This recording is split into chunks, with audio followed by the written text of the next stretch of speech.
Hello welcome back to our channel. అందరూ బాగున్నారా friends? ఈ వీడియోలో బజాజ్ ప్లాటినా 100 ఈ బైక్ను ఈఎంఐలో తీసుకుంటే ఎంత కాస్ట్ అవుతుంది, బైక్ తీసుకున్న తర్వాత మెయింటెనెన్స్ ఎలా ఉంటుంది, స్పేర్ పార్ట్ కాస్ట్ ఎలా ఉంటుంది, ఈ వీడియోలో కంప్లీట్గా మీకు చెప్తాను కాబట్టి స్కిప్ చేయకుండా లాస్ట్ వరకు చూడండి. ఈ ప్లాటినా 100 అనేది 100cc సెగ్మెంట్లో వన్ ఆఫ్ ద బెస్ట్ వెహికలే. ఎవరైతే డెలివరీ జాబ్స్ లాంటివి జాబ్స్ చేద్దాం అనుకుంటున్నారో లేదా లోకల్ పర్పస్ కింద యూజ్ చేసుకోవడానికి ఒక మంచి వెహికల్ కావాలి, చిన్న చిన్న జాబ్ చేసేవాళ్ళు, చిన్న చిన్న బిజినెస్లు చేసేవాళ్ళు, హార్డ్ వర్కర్స్, ఫార్మర్స్ లేదా కాలేజ్ పర్పస్ కింద యూజ్ చేసుకోవడానికి ఒక మంచి వెహికల్ కావాలి. ఇలాగ మీది ఎలాంటి నీడ్ అయినా సరే ఈ ప్లాటినా 100 అనేది మీకు పర్ఫెక్ట్గా సెట్ అవుతుంది. ఈ బైక్కి సంబంధించిన ఫుల్ రివ్యూ వీడియో కూడా మన యూట్యూబ్ ఛానల్లో ఉంది, లింక్ డిస్క్రిప్షన్లో ఇస్తున్నాను, ఆ వీడియో కూడా చూడండి. అలానే ఫ్రెండ్స్, ఇంకో ఇంపార్టెంట్ పాయింట్ ఏంటంటే తెలుగులో ఎవరు ఈ టైప్ ఆఫ్ వీడియోస్ అయితే చేయట్లేదు EMI process, maintenance, spare parts cost గురించి. సో నేను చేస్తున్నాను కాబట్టి ఈ వీడియో మీకు ఉపయోగపడే విధంగా ఉంటే వీడియోని లైక్ చేసి ఛానల్ కూడా సబ్స్క్రైబ్ చేయండి. అలానే మీకు ఏ బైక్ గురించి ఫుల్ ఇన్ఫర్మేషన్ కావాలో ఆ బైక్ నేమ్ని కింద కామెంట్ చేయండి.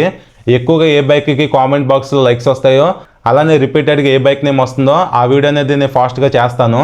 సో మర్చిపోకుండా వీడియోని లైక్ చేసి మీకు ఇష్టమైన బైక్ నేమ్ని కింద కామెంట్ చేయండి.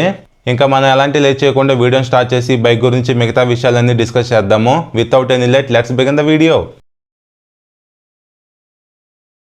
ఈ Platina 100 bike on road price వచ్చేసి అప్రాక్సిమేట్గా 90,000 వరకు ఉంటుంది. ఇప్పుడు నేను చెప్పిన ప్రైస్ అనేది లొకేషన్ బై లొకేషన్ చేంజ్ అవుతూనే ఉంటుంది, ఇది గమనించండి. అలానే ఈ బైక్ను మనం ఈఎంఐలో తీసుకుందాం అనుకుంటున్నాం కాబట్టి అప్రాక్సిమేట్గా ఒక డౌన్ పేమెంట్ 20,000 రూపీస్ కట్టామనుకుందాం. ఇంకా మనకి కావాల్సిన లోన్ అమౌంట్ వచ్చేసి 70,000. ఈ 70,000 లోన్ అమౌంట్కి ఆర్ఓఐ రేట్ ఆఫ్ ఇంట్రెస్ట్ ఒక 12% వరకు ఉంటుంది. అలానే ఇంతకుముందు ప్రీవియస్ వీడియోస్లో చెప్పాను కదా, ఈఎంఐ ప్రాసెస్ చేసి పెట్టడానికి ఫైనాన్సర్స్ మన దగ్గర నుంచి అడిషనల్గా ప్రాసెసింగ్ ఫీజు అమౌంట్ అయితే ఛార్జ్ చేస్తారని చెప్పి ఆ ఫీజు అప్రాక్సిమేట్గా ఒక 3,000 రూపీస్ అనుకుందాం. సో ఒకవేళ ఈ బైక్కి 12 months ఈఎంఐ మీరు సెలెక్ట్ చేసుకుంటే ఎవ్రీ మంత్ కట్టాల్సిన అమౌంట్ వచ్చేసి 6,219 రూపీస్. అలానే ఒకవేళ 24 months ఈఎంఐ సెలెక్ట్ చేసుకుంటే ఎవ్రీ మంత్ మీరు పే చేయాల్సిన ఈఎంఐ వచ్చేసి 3,295 రూపీస్. అలానే ఒకవేళ మీరు 36 months ఈఎంఐ సెలెక్ట్ చేసుకుంటే ఎవ్రీ మంత్ మీరు కట్టాల్సిన ఈఎంఐ అమౌంట్ వచ్చేసి 2,325 రూపీస్. అదే 48 months ఈఎంఐ సెలెక్ట్ చేసుకుంటే ఎవ్రీ మంత్ మీరు కట్టాల్సిన ఈఎంఐ అమౌంట్ వచ్చేసి 1,843 రూపీస్. సో ఈ విధంగా మీరు సెలెక్ట్ చేసుకున్న టెన్యూర్ని బట్టి ఈఎంఐ అమౌంట్ అనేది చేంజ్ అవుతూ ఉంటుంది. నేను మీకు ఇచ్చే బెస్ట్ సజెషన్ ఏంటంటే డౌన్ పేమెంట్ అనేది ఎక్కువ కట్టండి, టెన్యూర్ అనేది తక్కువ పెట్టుకోండి. ఎంత ఎక్కువ డౌన్ పేమెంట్ కట్టి ఎంత తక్కువ టెన్యూర్ పెట్టుకుంటే మీకు ఈఎంఐ అమౌంట్ వైజ్ అంత బెనిఫిట్ అయితే ఉంటుంది. సో మీరు 24 months ఈఎంఐని సెలెక్ట్ చేసుకుని ఎవ్రీ మంత్ ప్రాపర్గా ఈఎంఐ కట్టేశారు. బైక్ ఈఎంఐ క్లోజ్ అయ్యేపాటికి ఓవరాల్గా బైక్ కాస్ట్ వచ్చేసి స్టార్టింగ్లో మీరు కట్టిన down payment amount 20,000 plus loan amount, ఆ లోన్ అమౌంట్కి ఇంట్రెస్ట్ కలిపి 79,083 రూపీస్ ప్లస్ డాక్యుమెంట్ ఛార్జెస్ ఒక 3,000 రూపీస్ అనుకుంటే ఓవరాల్గా బైక్ కాస్ట్ వచ్చేసి 1,02,083 రూపీస్ అయితే అవుతుంది. సో ఇప్పుడు నేను చెప్పిన ఈఎంఐ ప్రాసెస్ అనేది మీకు ఒక రెఫరెన్స్ లాగా ఉపయోగపడుతుంది అనమాట. సో ఓవరాల్గా మీకు అర్థమైంది అనుకుంటున్నాను ఈఎంఐ ప్రాసెస్ గురించి. నెక్స్ట్ ఇప్పుడు మనం ఈ బైక్ మెయింటెనెన్స్ పార్ట్ గురించి డిస్కస్ చేద్దాం.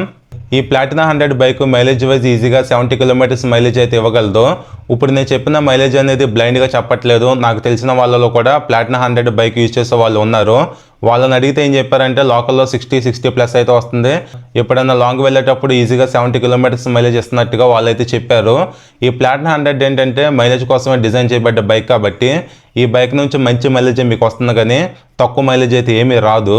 ఈ బైక్ను ఒకవేళ డెలివరీ జాబ్ చేసే వాళ్ళు తీసుకున్నారనుకోండి, మీరు ఒకవేళ డైలీ 150 kilometers డిస్టెన్స్ ట్రావెల్ చేసే వాళ్ళు అయితే మీరు డైలీ ఒక 250 రూపీస్ వరకు పెట్రోల్ అయితే కొట్టించుకోవాలి. 250 into 30 మంత్లీ పెట్రోల్ కాస్ట్ వచ్చేసి 7,500 రూపీస్ అయితే అవుతుంది. అదే మీరు నార్మల్ పర్సన్ డైలీ ఒక 50 kilometers up and down travel చేసే వాళ్ళు అయితే మీకు మంత్లీ పెట్రోల్ కాస్ట్ వచ్చేసి బిలో 3,000 రూపీస్ అవుతుంది, కానీ అంతకు మించి ఎక్కువైతే అవ్వదు. మీరు డైలీ అంత డిస్టెన్స్ను ట్రావెల్ చేస్తారో దాన్ని బట్టి క్యాలిక్యులేట్ చేసుకోండి, మీకు పెట్రోల్ కాస్ట్ అనేది తెలిసిపోతుంది. నెక్స్ట్ ఈ బైక్ ఇంజిన్ ఆయిల్ మెయింటెనెన్స్ గురించి డిస్కస్ చేస్తే ఈ బైక్కి సూట్ అయ్యే ఇంజిన్ ఆయిల్ గ్రేడ్ వచ్చేసి 10W30 అనమాట. ఈ 10W30 1 లీటర్ ఇంజిన్ ఆయిల్ మీరు ఒరిజినల్ బజాజ్ కంపెనీలో కొనాలంటే 550 రూపీస్ వరకు ఉంటుంది. అదే క్యాస్ట్రాల్ లాంటి బ్రాండ్లో కొనాలంటే 450 రూపీస్ వరకు ఉంటుంది. ఎవ్రీ 2,000 kilometersకి మీరు ఇంజిన్ ఆయిల్ అయితే చేంజ్ చేయాలి ఈ వెహికల్లో. అప్పుడు మీ బైక్ ఇంజిన్ లైఫ్ అనేది చాలా లాంగ్ లైఫ్ ఉంటుంది, ప్లస్ పర్ఫార్మెన్స్ కూడా చాలా బాగుంటుంది. అలానే ఇంకో ఇంపార్టెంట్ థింగ్ ఏంటంటే మీరు ఈ బైక్కి 10W30 ఇంజిన్ ఆయిల్ గ్రేడే వాడండి, కానీ 20W40లు 20W50లు అయితే వాడొద్దు. అవి ఎందుకంటే ఈ బైక్ ఇంజిన్ లూబ్రికేషన్కి సెట్ అవ్వనమాట, అందుకే చెప్తున్నాను. నెక్స్ట్ ఇప్పుడు మనం ఈ బైక్ స్పేర్ పార్ట్స్ కాస్ట్ గురించి డిస్కస్ చేద్దాం. ప్లాటినా 100 బైక్ బ్యాటరీ ప్రైస్ వచ్చేసి అప్రాక్సిమేట్గా 1,200 రూపీస్ ఉంటుంది. Chain sprocket cost 1,100 rupees. Clutch plates cost 560 rupees. ఈ బైక్ టైర్స్ చేంజ్ చేయాలంటే అప్రాక్సిమేట్గా 3000 రూపీస్ చేంజ్ కాస్ట్ అవుతుంది. కోన్ సెట్ అంటే 4 కప్పులు చేంజ్ చేయాలంటే 300 rupees. Front suspension oil seals change చేయాలంటే 300 rupees. Front suspension each stump change చేయాలంటే 1200 rupees. Back side shock absorbers change చేయాలంటే 2000 rupees. Front head light set కంప్లీట్గా like dome, visor, head light, lamp ఇలా set మొత్తం change చేయాలంటే 3500 rupees అవుతుంది. ఇంకా signal light each one 120, foot rest cost each one 150. ఇంకా front speedometer, వరం set, clutch cable, throttle cable ఇవన్నీ కలిపి ఒక 500 రూపీస్ వరకు కాస్ట్ ఉంటాయి. అలానే front fender cost 1000 rupees. Side panels each one 500 rupees. అలానే బ్యాక్ సైడ్ ఉండే seat panels cost 1200 rupees. Self motor cost 1400 rupees. అలానే front and back brake shoes cost వచ్చేసి 450 రూపీస్. ఈ bike allow wheels in case damage అయ్యి మీరు change చేయాల్సి వస్తే front back కలిపి 10,000 రూపీస్ వరకు కాస్ట్ ఉంటాయి. అలానే centre stand cost 700, side stand cost 170, back side tail lamp 350 rupees, chain covers cost 500 rupees, speedometer complete set cost వచ్చేసి 1800 రూపీస్, మిర్రర్స్ కాస్ట్ 350 రూపీస్. ఈ bike tank damage in case మీరు change చేయాల్సి వస్తే 5000 rupees వరకు cost అవుతుంది.